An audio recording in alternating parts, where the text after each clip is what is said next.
Hey, Don't Tap Podcast. We are back here with Billy Briz of Pub Sports Radio. Man, we dug into some spots last week. Um, it wasn't the greatest week for me. I mean, I was on Adesanya. He was seemingly starting to coast to a victory. Duplessis, we can say whatever we want about his sloppier style, about the fact that he does suck wind going into that third round if you make him push a little bit of a grappling pace and he can't finish you. Um, but he's got that killer instinct, and that's what you saw in that fight. He clubs him, gets him down to the ground, and he goes for it. He doesn't mess around. Even when he's exhausted, he has that will. He's a guy that will fight for himself, and then that means he fights for your dollar. So I got to give him his respect. Although I felt like Adesanya was cruising to a potential victory in that fight, even if it went to decision, and I was fucking sort of feeling my whole breakdown and how it was happening. It was exactly how it was going. And then, that's MMA, MMA'd. But, congratulations to the champ. What do you think of the fights last week? Any spots you want to highlight or talk about the main event? To be honest with you, from a viewing standpoint, entertaining fights. But from a betting standpoint, I felt like we did our work, man, on the prelims. Even off the first fight of the night, lost on the nickel play. That didn't discourage me at all. I mean, the prelims were great. Even hit a Ricardo Ramos play live. Prelims were really where my money was at last week. I mean, Casey O'Neill, best bet of the whole entire card. I mean, that was a smash spot. We saw that one from a mile away. You always fade the simp chicks, especially off of a 1 month turnaround, especially Well, fighting. you saw it. You saw it. I was on the other side of that one. Yeah, that was wild, man. That was best bet of the card. I had her and Israel Adesanya as a mega whale play, so that one ended up going into shits. So 1-1, got one more bullet left in the chamber for UFC Noche, and that's a long way from now. This week, we're focused on UFC Vegas 95. We're back in the Apex. Well, 1 second, though. We got to look at one thing, though. We had a cross-promotion parlay from PFL to UFC. That smashed. So that cross-promotion parlay hit. Also, for myself, I think, what else did I have? Oh, yeah, I got to bring up a man who just loves this shit. Mr. Dan Hooker. Yeah, respect. Yeah, I just, I don't know, man. It was exactly sort of how I was saying, and I think a lot of people who felt like if Gamrot couldn't get a submission or something early, really clubbed him. And I mean, his striking actually looked a little bit tighter, and he does get respect with the power, but it's still not. Yeah, there's so many holes in it, and Hooker was filling the space with his kicks. And man, he just has all. He gets hit. He does have scar tissue on his head, so he opens up every time he fights now. But he looked good in that fight. He started taking over at the end. And him in a 5-round fight, I think now is sort of dangerous for anybody. It's a dangerous idea if you're going to fight him in a 5-round fight. But I like I think it was plus 100. We hit the 1 round. I felt like it was going to go the distance. I felt like he could lose a decision. But I took that 1 round and I banked that shit pretty early. And I felt like I was going to get robbed like a motherfucker if that didn't cash. Because I felt like they were going the distance. So, man, that was fun to watch. That was great cap, great call. I was thinking about you after the first round, and I was thinking Cal's probably sitting watching it, thinking this is exactly where you want to be. Because I ended up having that because the way my night was set up was we had so many parlays from Contender series connected with Jack Jenkins and Carlos Pratas that once the Pratas shit hit, it was like you could hedge out your profits with a Dan Hooker fucking plus 500 live, and we could call this shit easy.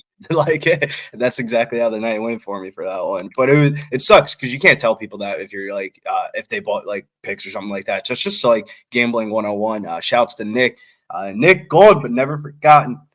Nick used to always talk about that on the podcast about the live betting odds. And see, that's an example, brother. That's what I'm saying. Like even I hit Carlos Pratas 1 and 2. And so there was so many different ones that hit, but there's things that need to be managed that we talked about. Bankroll management is truthfully key, ladies and gentlemen. You can actually have some great spots, but if you start getting into other parlays or jumping into bets that fights you didn't even really look into, like stay off it. Like just stay off it. There's no point in being in it. Maybe choose a couple live spots where you see the tide turning, whatever else. Like I jumped on Hooker at minus 116 when I knew it was pretty much time for him to take over at that point. But yeah, man, just bankroll management is key, but that will be the segue into let's move forward. UFC Apex, we have Borjallo against Cannonier. I mean, this is going to be, I like this main event. I think this main event's going to be very interesting. Basically the kickboxing of Cannonier, and can he keep it on the feet if it does even go to the ground? And we have Borjallo, who's just got that karate stance. He's definitely an interesting character, and then obviously the really solid grappling as well too. Interesting fight. I'm very interested, very excited for that one. Let's just jump right into the spots. I want you to take away your let's see your first. Actually, you know what? For the people, because we are going to be having Dana White Contender Series tonight. We are shooting this and then dropping it the same day. Let's start with our Dana White Contender Series spots. I think that might be the way to do it.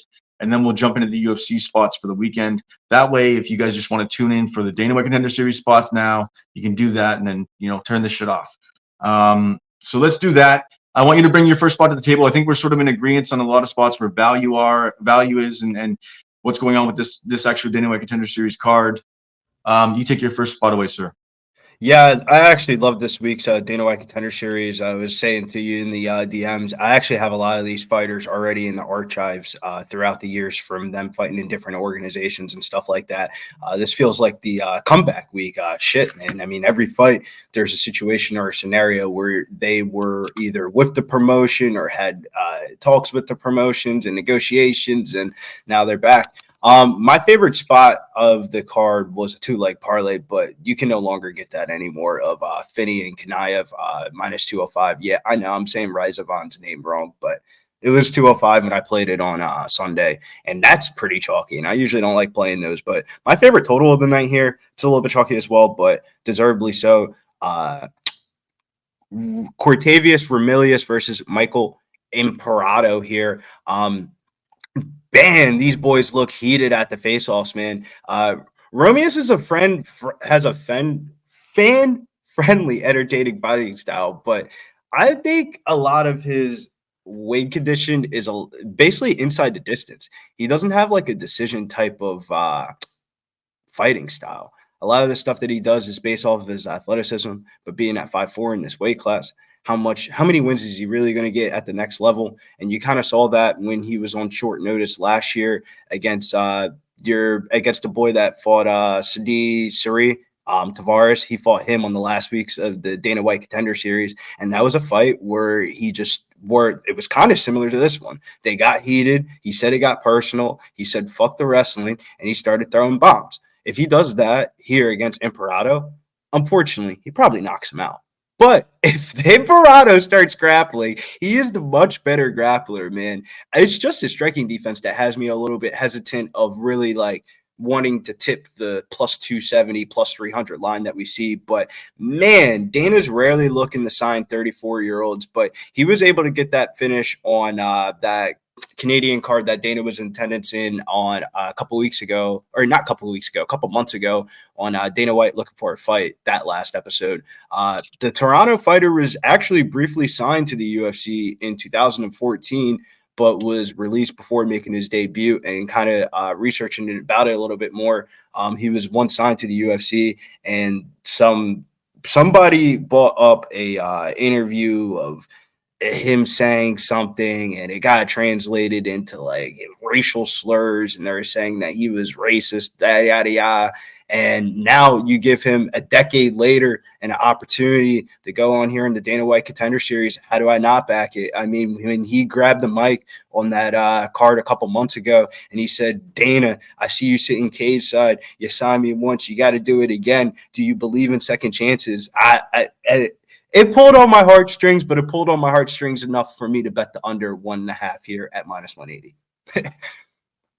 Yeah, I mean, I don't know the story exactly, but I would imagine in a time where cancel culture was probably at its peak 10 years ago. Who knows? I don't know what he said. Maybe it was really bad and whatever else. I imagine people were quick to sort of just say, I don't want anything to do with that, and sort of cut that contract real quick.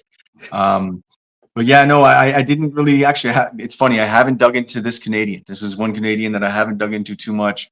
But I knew that you were going to also highlight this fight as well too. So I wanted to let you take it away.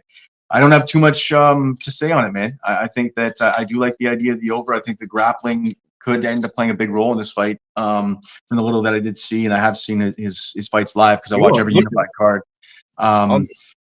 But yeah, man, I think it's a good way to attack it. For me, I'm going to come in with a spot because we're going to sort of rapid fire through these. I'm going to come in with Billy Brand as a dog pick, man. I already hit him at plus 135 and plus 130. I just think that these guys are pretty closely competitive. I want to be on the dog side of this one. I think that Cody Haddon does have some hands too, and a little bit dynamic in his striking, but he's more on the grapple heavy side of things, and he's going to try to maybe look to that to sort of gain control at times, or maybe even mix that in with the striking to make it fun. But I just think that Brand has some hands, man. The kid coming out of Alpha Male, he already naturally has hands. His technique is getting better there, and then his grappling is getting better being at that camp. And Alpha Male, I'm sure, has a great game plan for him. So I just like the plus money out of the gate. Sort of wanted to sprinkle that on the dog. Once again, Dana White Contender Series, we can try to like dig in and say that I'm not going to ever say that I'm so hell bent on one side when it comes to Dana White Contender Series, because these are virtually unproven fighters at the level. Once they crack Dana White Contender Series, then we really start to see what they're made of as they go fight by fight. But I like the idea of plus money on Billy Brennan, probably what's going to be mostly striking fight, and both guys getting some volume and some moments. So I like that side. But do you have any take on that one? It's like I just don't. Out of the card that they have tonight, I've bet on damn near a lot of these fighters throughout the years. I don't want to start getting pot committed on. I learned my lesson last week, is what I should say. I learned my lesson about betting on fucking small ass people that it is going to probably be a close competitive bout. There's a lot of variance in that fight that I just don't think is manageable for me. So Which is why plus money makes sense. Yeah, the plus money makes sense. Yeah. I just don't even want to bet the fight. My favorite spot of the card is Torrey Finney here. He's going to be making his return to the Dana White Contender Series. The first thing you're going to notice about him is his unusual metrics at the middleweight division. Standing at 5'8", but with a 75.5-inch reach. Massive muscle mass for this weight class. Former state champion high school wrestler, and then played football at Chattanooga. And that shows in his fight film. Like, whenever you watch him fight and you wanted to know something about his background, his takedowns look like if you wanted every football player to get into MMA and to use their tackling as takedowns, it's a great game plan for him, because he's always going to be shorter than his opponents throughout his career. Like, everybody makes a big deal at the weigh-ins. Every one of his fights, I usually try to wait up into the weigh-ins for his fights, because once people see the pictures of the weigh-ins and stuff like that, the line usually moves. His striking defense is what made him not get signed last year. He got clipped, recovered, and finished the fight, but that's kind of in this scenario is kind of what I wanted to know in my back pocket. Can he take a shot? Ralston trains at City Kickboxing. He'll have the striking advantage and the height advantage, but the strength of schedule is where the red flags come for me. He has a 12-24 combined opponent record of his wins. He does not have a pro career win over a fighter with a winning record. That's a huge red flag. Yeah. As deep as he is into his career, and as he's in City Kickboxing, you could fight an external MMA tomorrow if you wanted to. Finney's going to get the contract here after securing an early takedown, and he's going to use his athleticism and speed advantage is just too wide here. The grappling tax is there on the price tag, but unless Ralston's able to overcome tremendous adversity early in this fight, he may train at the same gym as Dan Hooker, but he might not be Dan Hooker. Give me Finney, ground and pound knockout, round one, pretty early. Yeah, I think with the wrestling advantage combined with even the power that he has in his hands, although the striking's not, super stellar, I think if he crashes the pocket, he can land a big one on a guy who's taller than him. And we talked about this sort of before we started recording. I think Finney's going to be able to, punching up is a lot better than punching down. It's not always easy to punch down. You can't crack the chin as easy. There's a lot of easier ways to guard up. Versus if you're punching up into somebody, you can actually find holes a lot easier. So I think he's going to be able to do that to mix up his wrestling and really, gain some respect, push him back and get him up against the cage. And yeah, man, I think for me, this actually all segues pretty nicely because that's the first part of my parlay. So I'm with you on Finney in this one. And I'm going to actually put Finney and I'm going to parlay that with an under 2.5 on the main event. And I believe that comes out to a minus even money. You can double check that for me again. I think it's on DraftKings possibly. If you possibly could while we're doing this. But so Gustafsson and Pitlick, the main event under 2.5, parlayed with Finney, should sit roughly around even money in most books. So for me, I already agree with you on Finney, but let's get into the Pitlick Gustafsson fight. Both guys have pretty much finished almost all of their opponents. Pitlick coming in with 9 wins, 9 KOs. He's the dog in this. And I just find it interesting. I think there's value. And I think that we talked about it in the back room a little bit and sort of saw that, there is some value in the KO side on Pitlick. I know personally, this is like one of those spots I want to try to stay off. I'm literally wearing his team shirt right now. House of Champions. He trains down the street, which is typically a vicious Muay Thai based gym. It's all vicious striking. Malat trains his striking there. That's not his main gym. He trains at Niagara Top Team, but he trains all of his striking there. But there's a lot of guys that go in there. We have Cameron Van Camp is training bare knuckles there. There's multiple guys that are training there for striking because it's all vicious damage. We have Dennis Purich out of One Championship, just fought Rotang. So this is a camp of killers. And you have Kyle Nelson as well, too. So, I mean, the reality of the fact is Pitlick is getting sparring in with all these guys on a regular basis. He's fighting and training with some of the best. And 9 wins, 9 KOs. And let's take a look at even deeper. 6 of those KOs have been in the first round. Yeah, he's the dog. And I'm going to get into why the other side is favored and everything else in a second. But Pat by KO in round 1 is plus 1,000. Pat by KO in round 2 is plus 1,500. And Pat by KO in round 3 is plus 2,000. For a guy that has finished everybody he's fought inside the distance by KO. And he has fought decent competition. He hasn't just fought cans. It's very interesting why the line is so wide on this. I think there's a lot of inflated favor in Gustafsson, although he is a berserker. And the side of why he's deciding this is the grappling upside. He's going to be able to get to the fence and get this on the cage, use some of his power. But at the same time, his control isn't there. And you can see that in his fights. He gets some takedowns, but he doesn't necessarily get the control. If Patty can get this up on the feet, he's going to be the cleaner striker. Look for knees and elbows to be landed when this wrestler tries to close the distance. Uppercuts, I know Cruellen's going to have game plans for the grappling as he enters. So I just think that there's some value is all I'm saying. Obviously, I'm possibly going to look at the dog side of this. But I have the under 2.5 because I don't think this fight's going to go the distance. I think someone gets finished. Both guys are finishers, parlayed with the Finney. But then I'm going to look at these potential round prop sprinkles. But I mean, I don't even hate the plus 200 on the dog right now. I just think that, and in some books you get it at plus 220, plus 230. I think there's value on Pitlick. I think when guys haven't been proven at the level yet, we don't really know what they're made of yet. So why can we not, this is, to me, it's a value spot. It's not just a homer spot. It's a straight up value spot.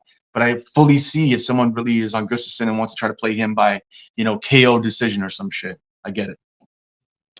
Yeah, I'm kind of with you. My first initiation is one of the 2 Canadian. They can't have 2 Canadian prospects on this card, just regardless of odds betting and stuff like that. You can't have an opportunity to have 2 Canadian prospects on this card. And with how bad Canadian MMA has been, they have to get one of these Canadians a win on the Contender Series to throw them on a card soon. So I don't think we'll talk about that later on. We got a couple boys coming. I got some guys. I'm gonna. Yeah, that's what I'm saying. We'll talk about that later on in the year. I think there's an emphasis on getting some of these Canadian prospects because that's a big hub for MMA, and they just don't have the. Jasmine Jasovich shouldn't be the best Canadian. I think Toronto just destroyed the potential of where the momentum was going. Right, everybody was like, "Oh, Canadian MMA," but it's it's one fucking event, and I get that everybody dropped like dominoes, but be honest, Mike Malott messed up in the 3rd round against Magny doesn't necessarily mean that fight happened 10 times. What happens again? There's multiple guys, and I think that's sort of inflated. Look at what Kyle Nelson's doing. Jasmine is sort of taking picked up the flag off Mike sort of and taking the charge that way. But yeah, I think it's a little inflated, but I get it because we haven't had a great showing necessarily. One of those 2, and it's reflective in the price tags. Both Canadians on the card are plus 200 or more. One of those 2 are probably going to win. It's just I don't know which one it's going to be. I'm going with the side of Imperato a little bit. I think this fight's just going to come down to Patty's durability. I mean, there's things to like in his striking. Really solid kicking arsenal. That was what is the first thing I noticed. I mean, the kicks to the legs, kick to the head. He's always trying to finish his food. 100% finishing rate, has never gone the distance. He got that got this fight off of the Dana White Looking for a Fight episode in Canada, and Dana was saying, I'm not really into signing 35-year-olds, and both of these gentlemen are above the age of 30. I think somebody's going to go out here, and this is going to be a car crash. I don't think Gustafson's going to try to wrestle. I think he's just going to bite down this mouthpiece, and he's going to give Pat the fight that he wants. It's whoever's durability is probably going to be better that probably wins the fight, but I don't see this one going 3 rounds. Fight not to start round 3 was -168.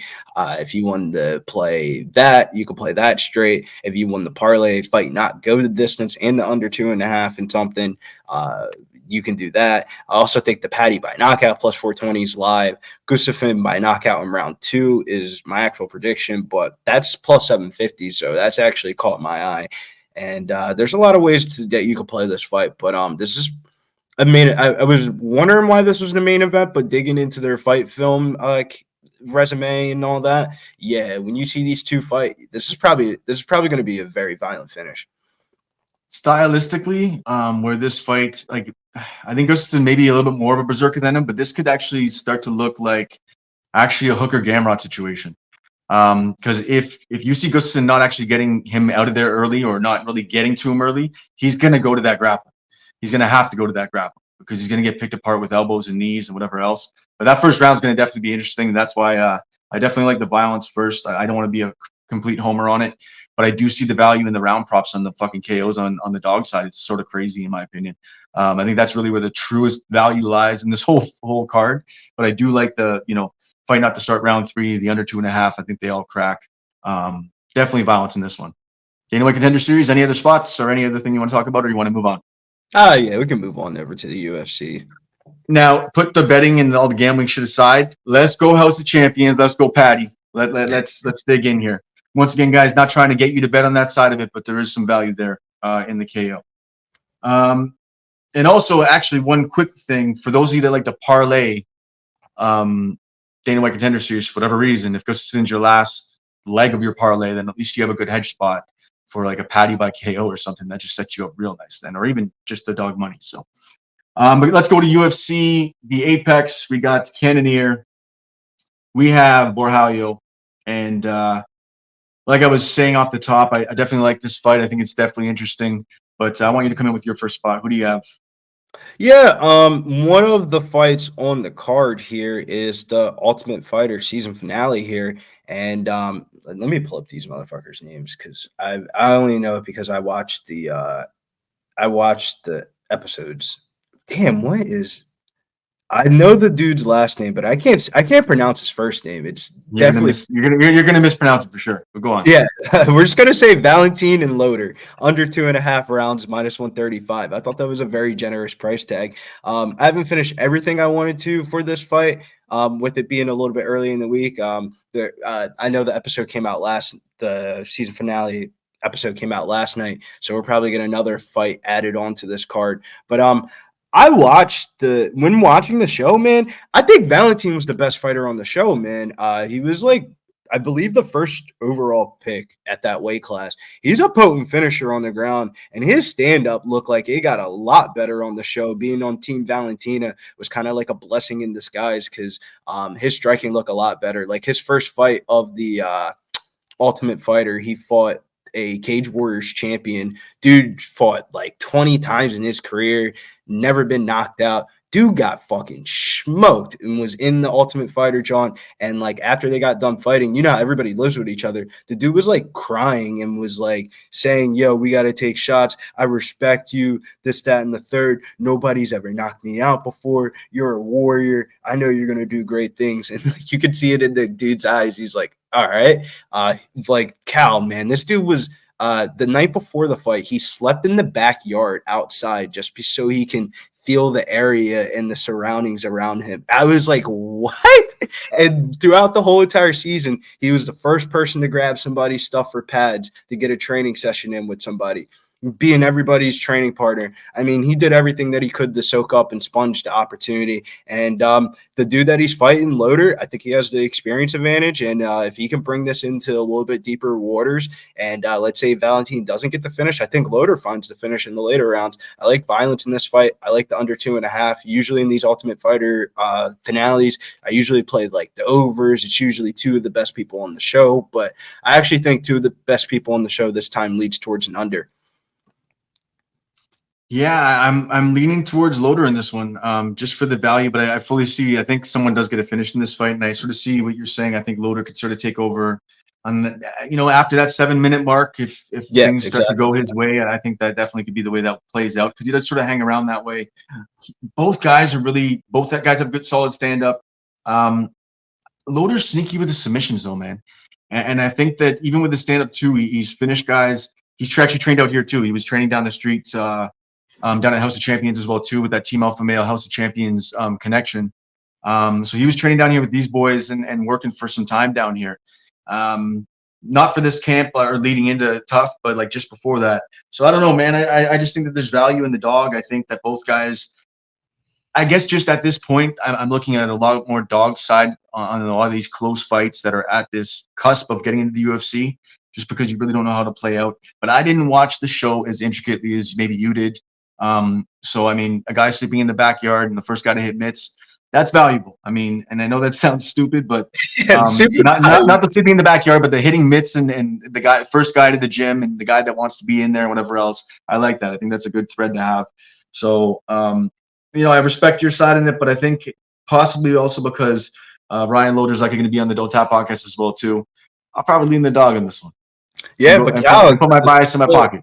This is what I was saying to you earlier. Sometimes I feel like we got to get away from picking the sides and start looking at the win conditions and start playing. Yeah, no, you're right.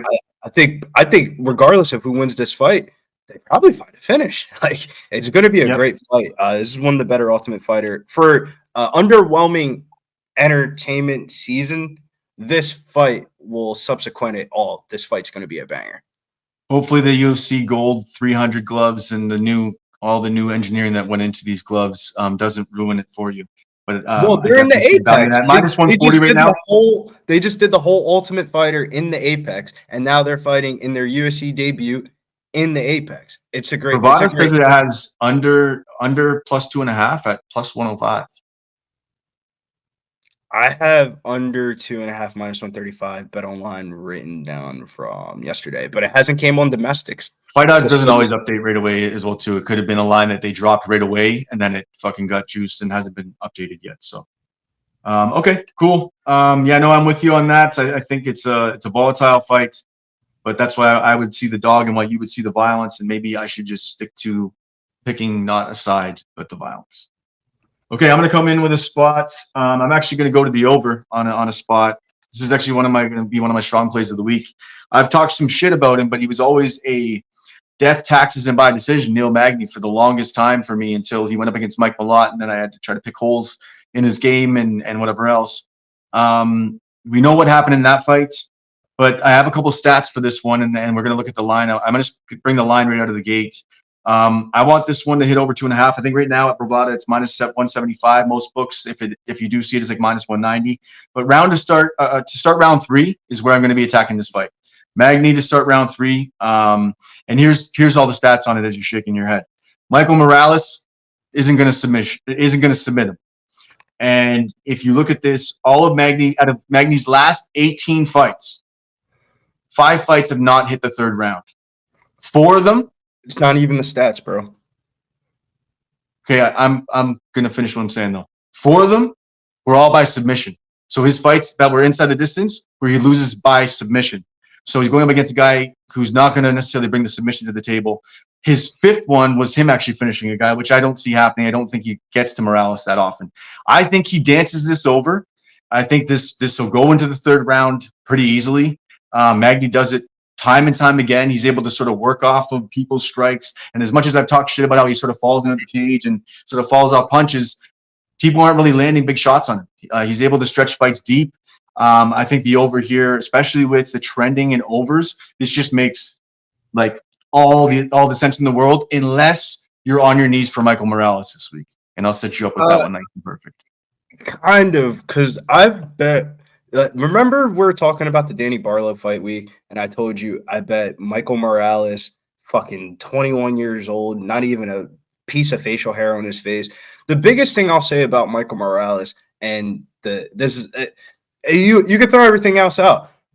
He's gonna leg kick the shit out of Neil Magny's legs. Neil Magny can't defend the leg kicks. It's about to be bad. Like Michael Morales' leg kicks are just going to be the story of the fight. And Michael Morales couldn't finish Jake Matthews, couldn't finish Max Griffin. I mean, Adam Fugit, okay. Max Griffin, Jake Trevin Giles, Trevin Giles, okay. I mean, so he's. I'm not saying he's not shit. All I'm saying is with the trending of things going over, a lot of fights going over, the idea that two guys he's get finished by like everything. And then Max Griffin, you talk shit about how he sort of slows fights down and loses decisions. But I mean, 3 of Morales' 5 UFC fights have gone to decision. I just think Magny traditionally drags people to decision. And I'll be honest, there is part of me that's gun shy in the sense that I didn't want to be on the Magny side of this. But it's like he proved with one of the top prospects coming up, and I'm like put my fanboy hat off straight up in Mike Malott, that he can drag some killers into deep waters and finish them and or win a decision against them. So it's like, I don't know, man. I think there's a whole bunch of value in the over. I'm doing exactly what you said. I'm not picking a side. I'm picking exactly what I think following the win condition or potential decision here. Michael Morales is more on the Ian Gary type of path, type of game style, rather than the Mike Mallet. And then nothing against Mike Mallet. Love Mike Mallet. We'll be betting on Mike Mallet. Big play next time he gets in. You don't worry. You don't have to worry. The fan base won't attack you. The fan base will attack, but I will say Michael Morales is more like I think he's damn near better than Ian Gary type shit. Like that's how high I thought of Michael Morales since he's been on the Dana White Contender Series. He is him. Like he is him. He hasn't really gotten all the finishes and all the highlight reel knockouts and shit. But he showed me that he knows how to fight. And it's like I get it. We're talking about. I'm not talking about betting. I'm just talking about just actual like his career type of thing. He knows how to fight. Like well, I'm high on him 100%. Like this isn't me fading him. I'm more just looking at. I'm trying to build up the Magny side of the value because it's like that's where I think the over goes. Because man, I'll be like 8. Those are real numbers. You can't tell me they're not valuable. 18 of his last 18, like out of his 18 last fights, 5 have not gone to the 3rd round. 4 of them have been because he's fought guys who have been submission artists. The rest is the other one is him getting a KO. So it's like no one who's a striker has really been able to get rid of him. And he's been able to drag all of these guys into deeper waters. So why is Michael Morales any different? I'm sure he's got a hype train and everything else. But Magny's fought everybody under the sun. There's even argument for the dog money on this, to be honest. But I'm not doing it. I just like the over. That's the problem, though. There's too much information about Neil Magny and his statistical data and stuff like that. And I think a lot of this stuff is skewed. Neil Magny during COVID, 18 fights. No, 5. His last 2 years, dude. Him with the leg kicks, bro. I don't know what is up with him, but you can watch a Neil Magny fight in the last 2 years, and within the first 2 minutes, come up with a game plan of if you could just literally probably get it. Like how we saw the Herbert Burns Jack Jenkins fight is how I think this fight goes this week, and it's probably going to be. I hope for you. I hope it's an early 3rd round knockout. You cash the prop, boom. I think that's probably how it goes. Like I just think it's going to be leg kick after leg kick after leg kick. Neil Magny drops leg kick after leg kick after leg kick, strike, leg kick, strike. I would be shocked if Michael Morales. No, I get it. Even looking at that, he does have those thin ass calves, and you could get to those legs, and you have seen him sort of hobble on his leg before. So even as you're saying, I'm like, yeah, no, you know what? I can actually see that sort of playing out that way. But that's one guy maybe potentially committing to a calf game, actually getting to that calf regularly without Magny sort of trying to get his calf away. So we're looking at maybe this happens to that versus just numbers that have happened.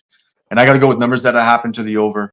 But at the same time, I love when we're on either side of something, or at least sort of combative a bit. For you, I was going to say, we talked about this a couple of times about We gotta dig in. We gotta find these books that have props. Because with you saying the over, I can't imagine what's Neil Magny's like his takedown prop line gonna be. If his takedown prop line is like at a half at like plus 100 or something like that, that's like for the over to hit, he's gonna have to get a takedown, and Michael Morales is gonna have to be on bottom for a little bit.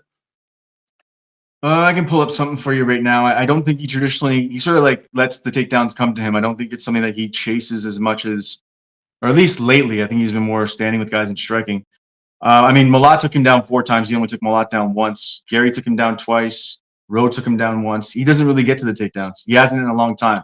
Not since Damn.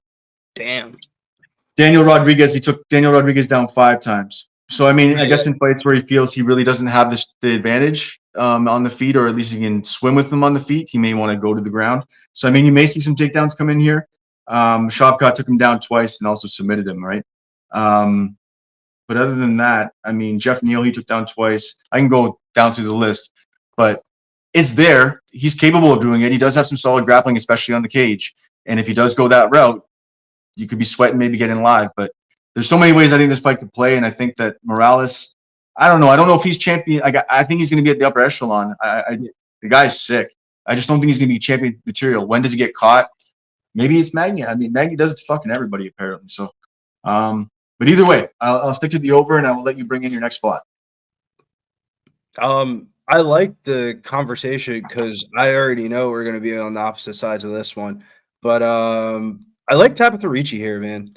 The bookies respect Hill's last couple of performances, and now you're starting to see a little bit of the public kind of like hopping on like the Angie trend of like the real UFC bettors have been betting on Angie for years.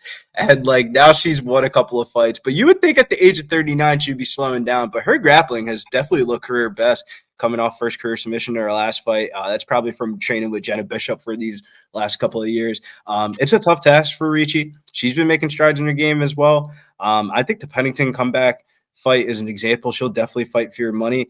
And I think it's one of those ride the wave or get out the water, as my man Shark would say. Baby Shark by split decision here is how I kind of see this one happening. So I'm going to wait on the line because doing some market analysis research, I think Angie, the line isn't going to move too much. It'll balance itself out. But I think Angie's going to stay as the favorite in this one. Well, on DraftKings, she's not the favorite right now, right? She's a slight dog. So I don't know. I'm sort of hoping that Callum money will come in. I'm sort of hoping that Baby Shark money will come in. Because then I'll go Angie Hill auto bet. This isn't going to be one of my plays I was going to bring to the table. I was thinking about it. But Angie Hill at dog money is an auto bet for me because I think on the feet she can class out any girl. Not only does she win in volume against most girls, but she also wins moments against most girls. The wrestling wrinkle is a new thing for her that is pretty solid. Even against girls that get takedowns like Luby Godinez, she's still getting a takedown herself as well too. So I mean, I think this is going to be greasy as hell.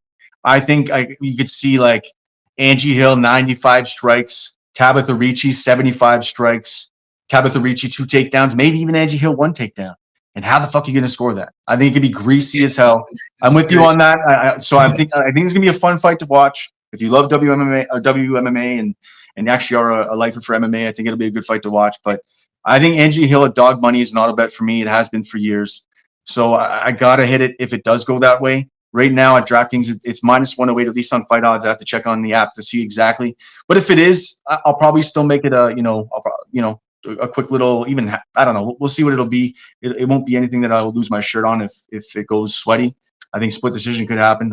So I just think the grease money is going to be on the dog. So I think if you're right, you can even you could possibly get Ricci on one end and get Hill on the other. But I don't know if the line will go wide enough for you to actually get value on playing both sides. But we shall see. But yeah, I could see Hill winning. I could see Ricci winning. It all depends on what the judges are looking at. If the takedown's going to have value, it's going to be so close. It's maybe I'm gonna smoke a blunt just beforehand and just smelt into the couch and watch it and enjoy it. Maybe not have any part of it. We'll see. Nah, I really, regardless of what side you're on, I really do think that is they're kind of baiting you into betting the fight because regardless of what side you're on, that is a great price tag. Like regardless of how you feel about it. Like if you really think Angie's is gonna give her the vet check thing and it's only minus 118 or minus 120, that's a great price tag. Fuck betting the Yeah, decision. I see. And I know you're saying that for those that actually think that it could be a vet check. I don't know if it's going to be, because I think Ricci is a real deal. Like she's proven it. She fought some of the who's who in the division, and I think that she's got some hands. Her hands are only getting better and better every time she fights, which is great.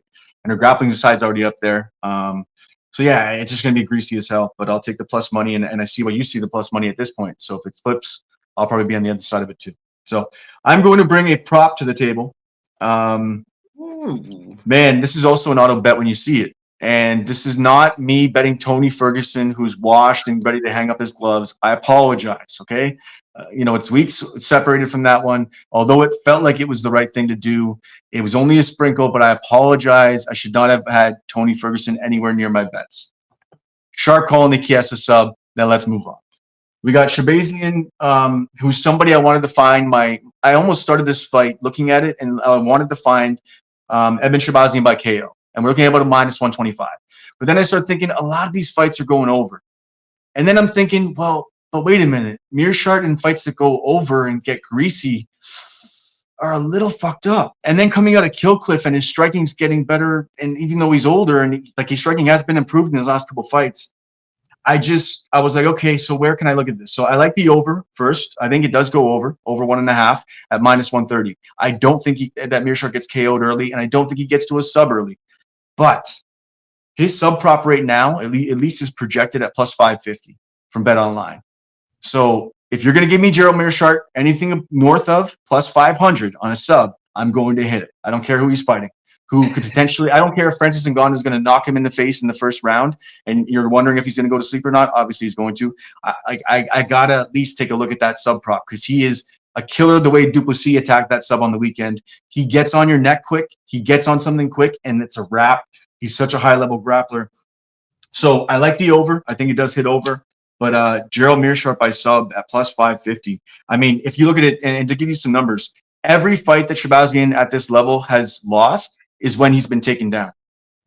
So when he's the one being taken down, he loses. Mearshart in his last fight put on his wrestling singlet and took out 3 takedowns in his last fight. So this is just a little bit greasier. It's a little bit too wide because everybody always wants to fade the old man Mearshart. But old man Mearshart comes back and cashes dog money regularly. So I'm not going full Mearshart, but I'm going to go Mearshart by sub at plus 550 and sprinkle the over, because I do think this is going to stretch over, but could finish late on either end. Why do you think the over, though? I just don't think that Shabazian is going to get to him early. I think he's going to be hesitant because he's going to be thinking about the takedown. Mearshart isn't taken lightly by a lot of these fighters. So if you talk to a lot of these fighters, they don't take him lightly because he's dangerous. If he gets close to you and basically Shabazian's going to have to work outside and set up the shots. He's going to have to be able to set up his strikes. He's not just the guy who's just going to land one big one. Although he does have some power, he's more going to set you up with 1-2 or 1-2-3, whatever the hell it would be. So for me, I just think this is going to potentially stretch over. I don't think Mearshart necessarily. I'm giving Shabazian a little bit of respect on the ground too. I think he could get back up after one shot and getting taken down, or at least stretch a fight. Like at the end of the round, Mearshart gets a takedown maybe, and he stretches it over. I think over 1.5 cashes, and by sub is probably going to be the biggest play for me. I think over 1.5 is the way I was trying to find a hedge, because most of Mearshart's subs are late. But even throwing those two out there, pick it apart. Talk to me. That's what I was looking at a little bit. I like Edmund Shabazian here, but I don't know how to quantify it into like betting, because man, I've made too much money off of GM3 by sub. So anytime he fights, it intrigues me. But that was more of like I don't know, man. He's kind of dropped off a little bit. I mean, the Brian Barberena one, he was a big favorite. So I mean, that was like people were betting against him. He was a big favorite. But I haven't bet on GM3 by sub. Damn, man, it's been a while, bro, since like the Dustin Stolfa shit. It's been a while. He had like 3 or 4 straight, so I don't blame you by the sub. The only thing that I'm nervous about is if he does get a finish, it's probably from Edmund Shabazian trying to finish Mearshart in round 1. 10 out of 13 of Edmund Shabazian's wins are via round 1, but all of his career losses, damn near 3 of them, are all to like wrestlers that were able to ground and pound knock him out. So basically, they took over as the fight went. They ended up basically just getting on top of him, and he just basically quit. So that's my only fear of the sub. The sub is nice, but I actually think like a ground and pound is really a submission where it's like he's on his neck, then he starts punching him. He's on his neck, then he starts punching him. I would probably take GM3 like ITD or something like that. I mean, it can't be that far off from odds, but I don't know how to quantify this one. I gotta walk it back. The stats that got me into the prop was just so it's like Shabazian against Hernandez. Hernandez is one of my favorite fighters, but he gets 6 takedowns in that fight. And yeah, he would because he is a monster with the wrestling. But he loses that fight. His loss before that, he fights Hernandez fight. In that Hernandez fight, I had a Shabazian ticket, huge dog odds, and I bet him round 1. We were this close to the finish line, and what happened? Ended up getting his ass beat. Imavov, bet him round 1, ITD. Was round 1, smoked him. Round 2 happened, boom, submission. The Derek Brunson fight. Bet him against Derek. And Brunson got 4 takedowns in that fight. And Brunson weathered a fucking storm. He got everything in the kitchen sink thrown at him in round 1. And I don't know how the fuck Brunson didn't get knocked out. Weathered the storm in submission. So you're telling me that maybe I should approach my prop play different and I should take the under 1.5 and bet the sub is what you're telling me. GM3 by sub, probably rounds 2-3. Yeah, but I mean, I'm okay still at plus 550 or even if it's around plus 500. I'll take that by itself so I don't have to pick around and get greasy with it and have to spend money where I don't, bankroll management. But then, yeah, I mean, Edmund does sort of gas out a bit, but he has been lasting. His cardio has been getting a little bit better, and I think maybe I've been sitting on a lot of inside the distance tickets that I haven't been inside the distancing. You know what I'm saying? Like MMA has been flipping on things and it's been going over. So I'm trying to ride that wave. But of course, when I jump on that wave, maybe I should maybe it's not a bad way to approach it. So you know what? Let's looking at this fight, we take Billy's under 1.5. Go ahead. That's why I like Edmund though, bro, because I do agree with you. His cardio has gotten better. So I kind of like, it's like, damn, like my eyes tell me this should go under, but you're kind of, what you're saying is correct. Like, I don't know. Maybe but the stat is the one where every time he gets taken down, he loses. And then we have a vet in Mearshart who's going to take him down in this fight. He's not just going to stand with him. He's going to want to continue to win. He put on wrestling singlet last fight. So I don't know. Maybe I'm too much of a stats guy at this point, but I just think that when you get taken down and controlled, and with a guy like Mearshart, if he gets a takedown, he can potentially sub him right out of the gate. So maybe my over does sound like shit. So you know what? I like the idea of what you're saying, and I think the under might work. Fuck Shabazian's cardio.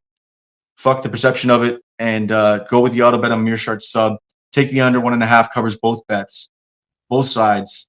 I think that's the best way to play it. You're right on 1/2 of it. I would agree. All right. What is the total on that? I mean, I might have to be a parlay. Well, no, it's not bad.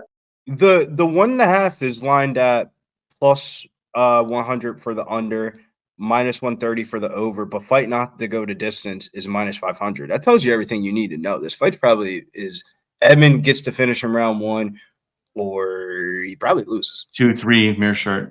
Yeah. Okay. Like I said, it's not like I'm planting my flag with Mearshart, but I just see the value in his sub prop, and I think Edmund gets taken down and can get sub 2. So that would be it for, I think, my plays. I did have a Danny Silva parlay with Slava Claus, but that got blown up because Danny Silva, I believe, is no longer fighting, as you told me.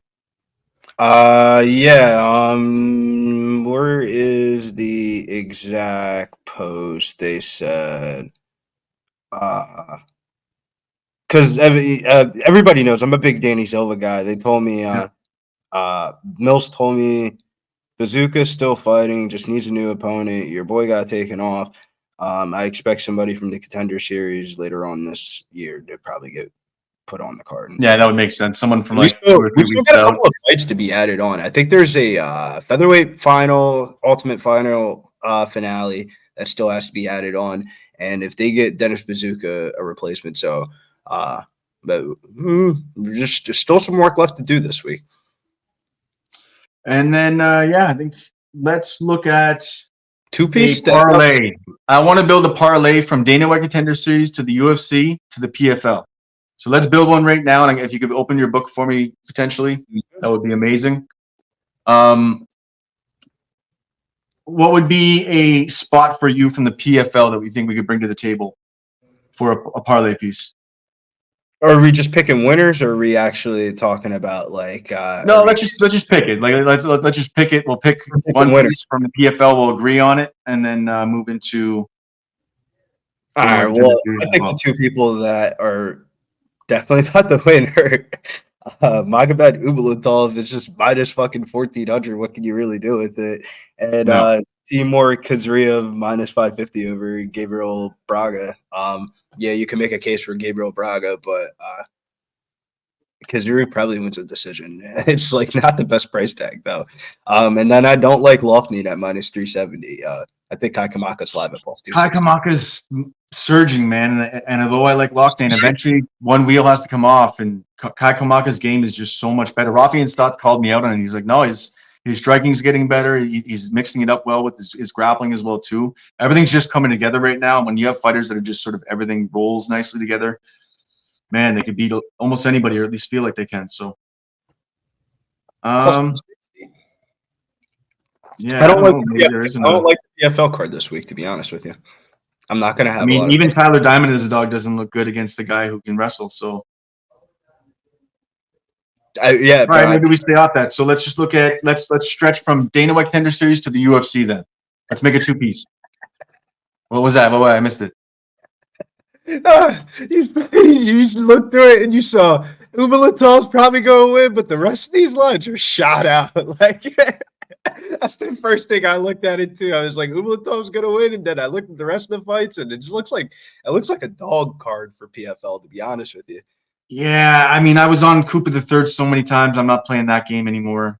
I don't know, man. I'm not staying away from it all. All right, so let's do a Dana White Contender Series and UFC parlay, quick two-piece. You want to make Finney the parlay piece again, or do you want to mix it up? Let's go Finney, and we didn't even really talk about this, but you want to go Finney and Barallo? Yeah, I'm with it. I think he's deciding that fight. I think he's got some decent value. What's the line sitting at for Bahia right now? Bro, you don't even want to know. It's one of the in betweens. Some books you can find it as low as 220, and I thought it was minus 200. Okay, out to minus 250. I meant good value as far as adding him as a parlay piece. I figured it was around minus 200, but yeah, I mean, I don't want to have parlay pieces that I already have into other things as well too. But I don't have anything with Barallo. So what's the line sitting at then? If we did Finney, minus 132. If you wanted to add Magomed Ubulatov, you can get minus 114. I mean, banana peels are real. Nah, man, Neiman Gracie, they try to get one off the name, bro. That's all right. Let's put that together then. So we got Molotov. This is just for the podcast listeners. You don't even put up a graphic for this one, but Ubulatov, Kyle Barallo, and Finney minus 114. Yeah, it doesn't add a lot of value with the minus 1450, but bankroll management, I'd rather pay the 114 than the minus 132. Yeah, but it still feels like the one we did last week. It was a cross promotion one. I just felt like it was in the back pocket that was always going to cash. So it's not bad to have those parlays that pretty much cash at a high clip, right? Bro, and that's what saved me bread last week, Cal, for real, was the parlays that we came up with on the show from Dana White Contender Series to the UFC event where we had it connected towards Jack Jenkins or Carlos Prates, however you sliced it up, and both in some of in some of them. And then PFL, once those lines came out Friday, it was like, damn, that's why I hedged the fight, the Hooker Gamrot fight, because after round 1, I was like, damn, dude, this is so high of odds. If I hedge this, dude, I'm up on the weekend right there.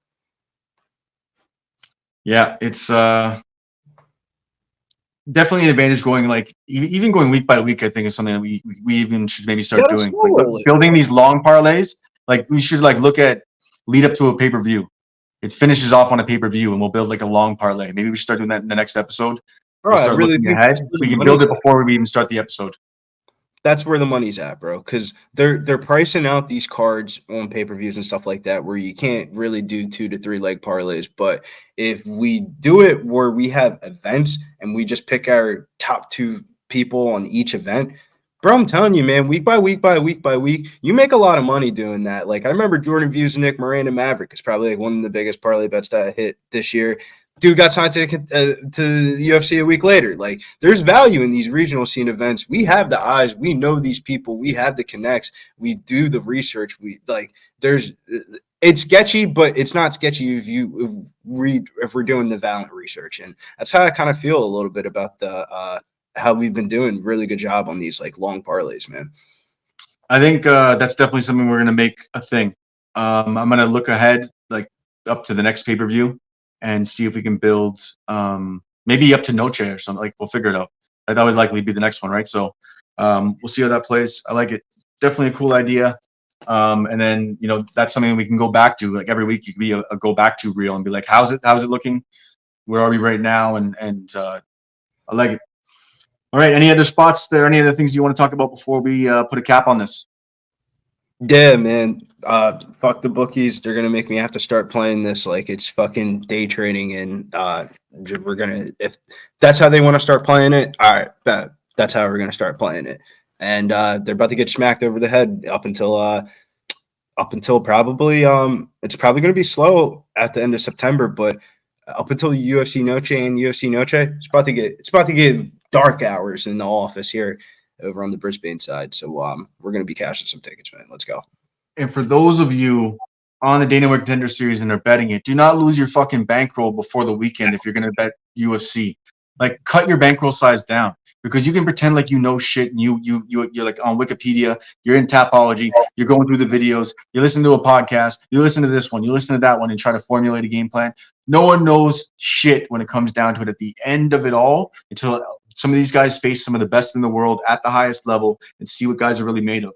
So we can try to pick apart and say this style matches up with this, and there's some validity to it. I agree. But it's still a guessing game compared to guys we've seen in the UFC that have fought at the level and shown us time and time again. So bankroll management, go light early in the week, and maybe even parlay into the weekend. But chill, homie, chill. I love it. All right, man. For the Don't Tap podcast, we have Billy Briz of Pub Sports Radio. I'm Callum McGregor. Tune in. And we'll